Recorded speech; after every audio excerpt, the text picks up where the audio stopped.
Hey guys, my name's Jim Daneker. I'm a keyboard player, producer, and sound designer in Nashville, and I've developed a series of virtual instruments under the banner called Backstage Pass. And a couple days ago, I put up a video of just a little clip of John Mayer's new song, Last Train Home, and I did a basic mock-up of that track so that I could show off my sounds. And I had a lot of people ask if I would show the Logic session for how I did the track, and that wasn't the intention for what I put up, but I figured it'd be useful. A lot of people want to know how I created that track and what I used, what sounds, and all that kind of stuff. So that's what I'm going to do. I'm just going to give you a quick dive into the Logic session, show you what I did and how I did it, and hopefully it gives you some ideas and some insights into my process. So let me switch over to Logic, and I think what I'll do first is I'll play you a snippet of the track, and then I'll solo everything up and show you what I did. So here is the first couple seconds of the song.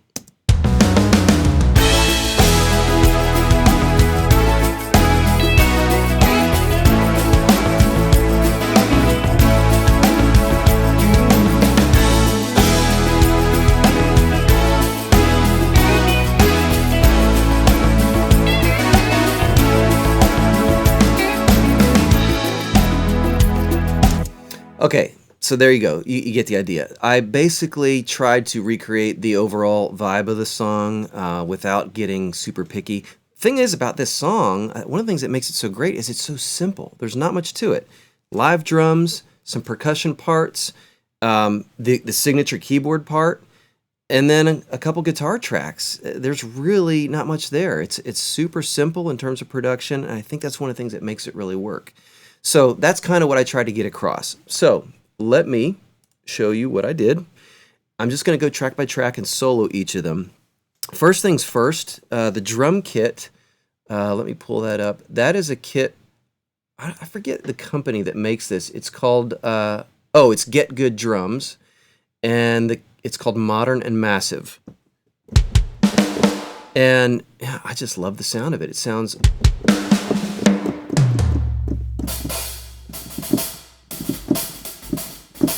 It's just a really nice live sounding kit that was really well recorded, and I love the performances I can get out of it. Especially the buzz rolls, stuff like that. Just sounds great.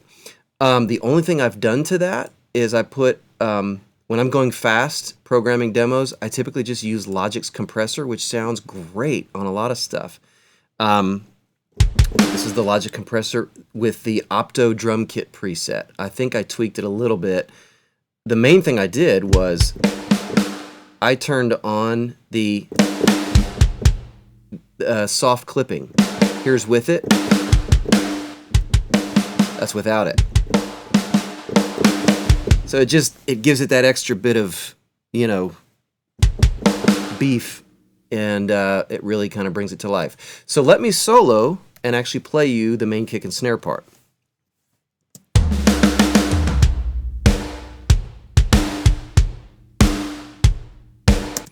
That's it. Now, of course, you hear there's no hi-hats or cymbals in there, and that's because I typically play everything separately. Oftentimes when I'm doing a demo like this, the first thing I'll put down is maybe a shaker just to have some time to play to.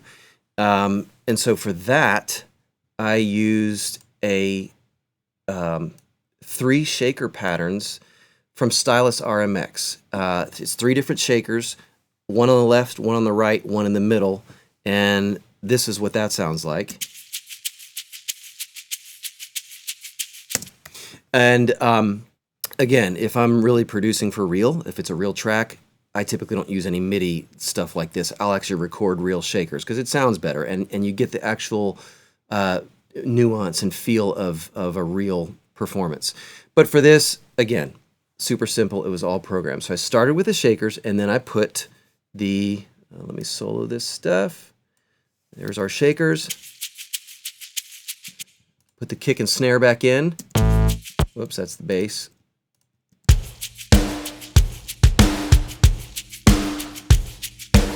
Now I'll put in the hats and cymbals from Modern and Massive.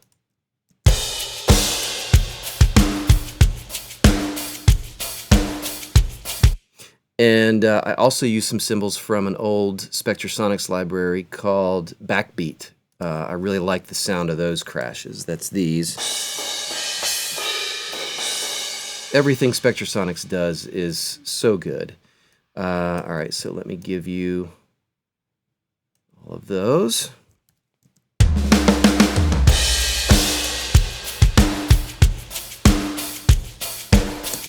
So that's the idea. That's the basic drum stuff. Now, there's also some pretty subtle percussion. Oh my gosh, I just forgot his name.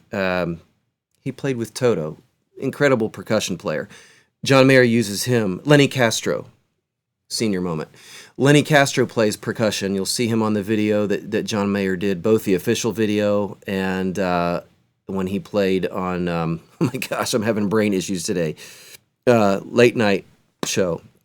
Anyway, Lenny did some really cool stuff. The main thing that you hear from him is a conga part, which I didn't scope exactly, but it's something like this. And it just, you know, it's one of those things. It just adds a little bit of spice. So put that with the shakers.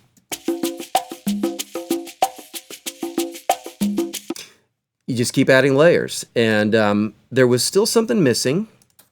And again, this wasn't in John's. This is just something I added for my own little version here. It was this little, I don't even know what you call this, just kind of metallic, tinkly percussion stuff. So let's put all that together. Oh, sorry, one more thing. Tambourine. There's no tambourine in John Mayer's version, but I put it in mine just to help give it a little bit more groove, because none of this is actually, you know, real performances. It's all MIDI stuff. So there's that.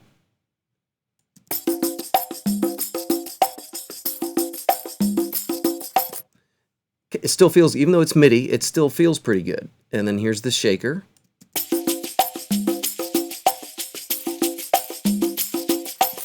And the rest of our drums. Let me get rid of the bass. Ah, shoot, sorry.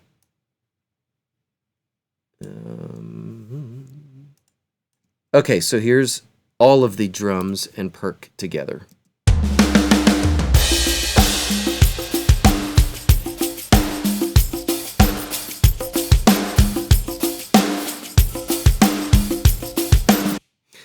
So there you go. That's the foundation. But the main hook of the song, which is the reason I posted the video anyway, is the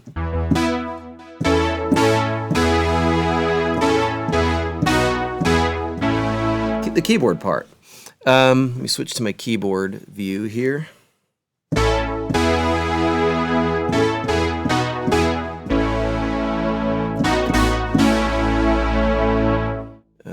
Okay, now the main thing that you hear keyboard-wise is it's really a throwback to Toto's Africa. It's a Yamaha GS1, which was the predecessor to the DX7. It was made in the early 80s, and it's actually the keyboard you hear on Africa by Toto. And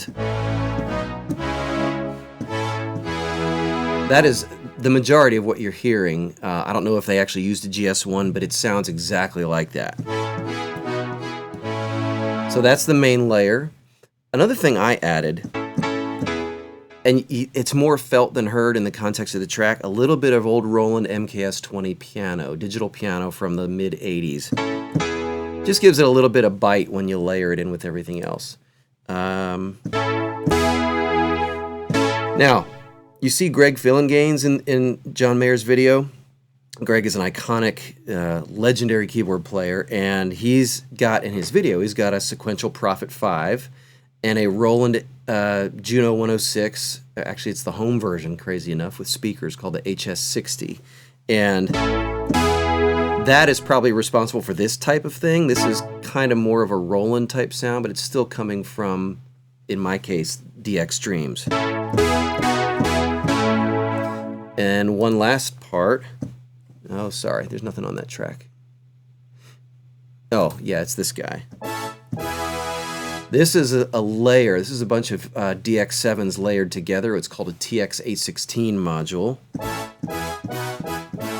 And I put that in there just on the choruses, just again, to give it a little bit of beef. Again, that's not in John's version. But when you layer all this stuff together,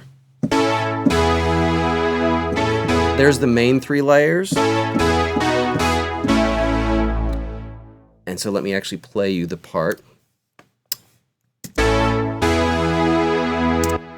And I'm going to layer in that last bit that's just on the choruses.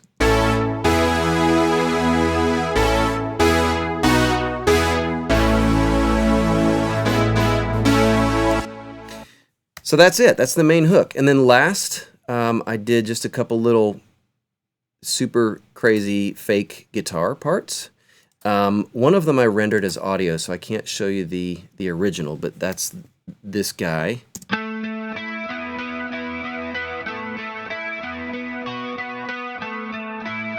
And that's from a library.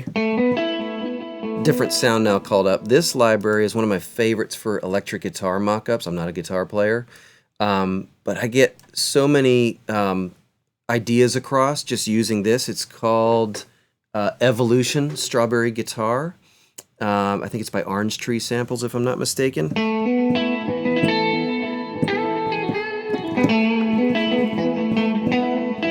It's really expressive. Now, the sound I've got called up right now is actually the sound I used to do an awful impersonation of John, which is the lead sound here. And this is crazy, but I'm just going to play it for you by itself.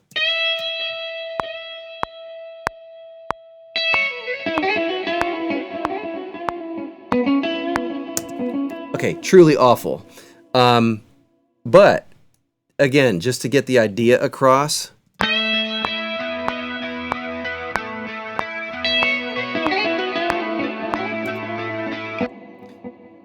I got to play the track so now you can hear it in context.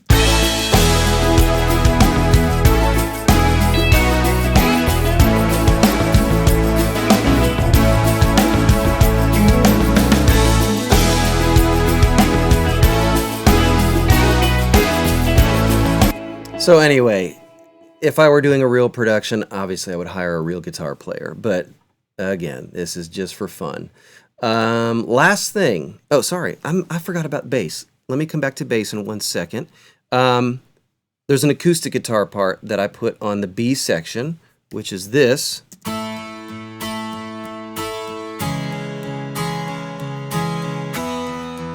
And that's from a library. That's actually from a Native Instruments library. It's part of the complete bundle. I think it's just called Strummed Acoustic. Strummed Acoustic 2 is this library. Again, great for getting ideas down. So here's that whole part in context.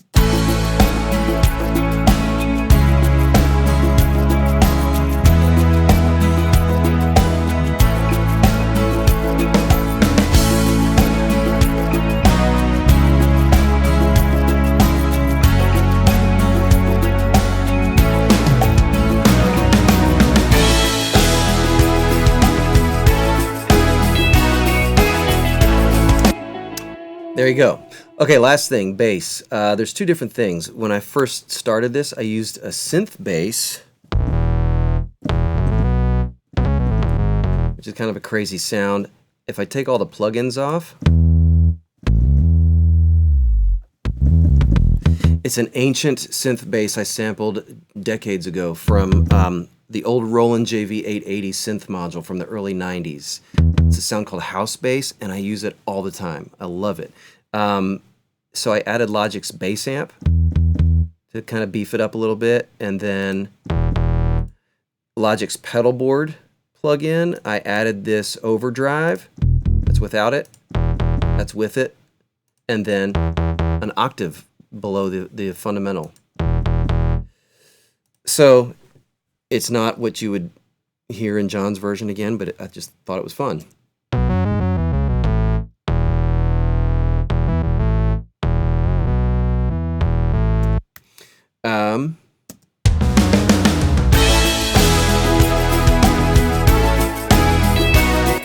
Anyway, and then the very last thing is Trillion from Spectrasonics. Real bass. And I think this sound, I don't have it handy. I think it's called old school bass or something, four-string old school. I know the word old school, the phrase old school is in the name of this sound. But man, when you really spend some time with it, this is a great way to get bass ideas down as well. So there you go. I just wanted to show you how I did the track. I think as a play out, I'll just play the entire thing.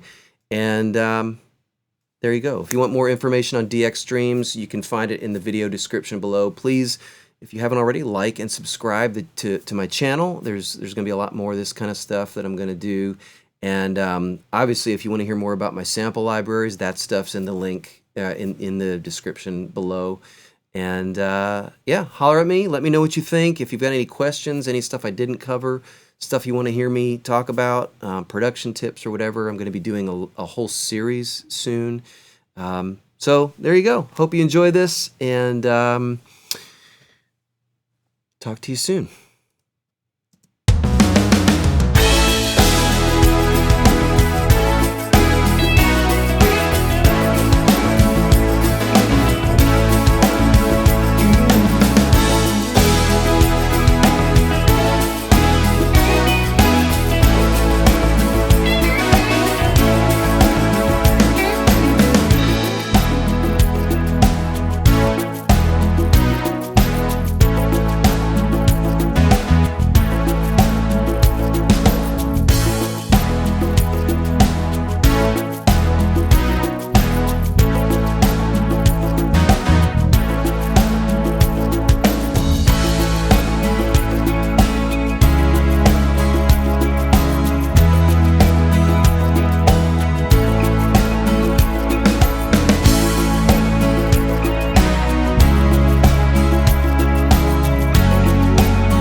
All right, hope you enjoyed that. Thank you so much. Talk to you soon.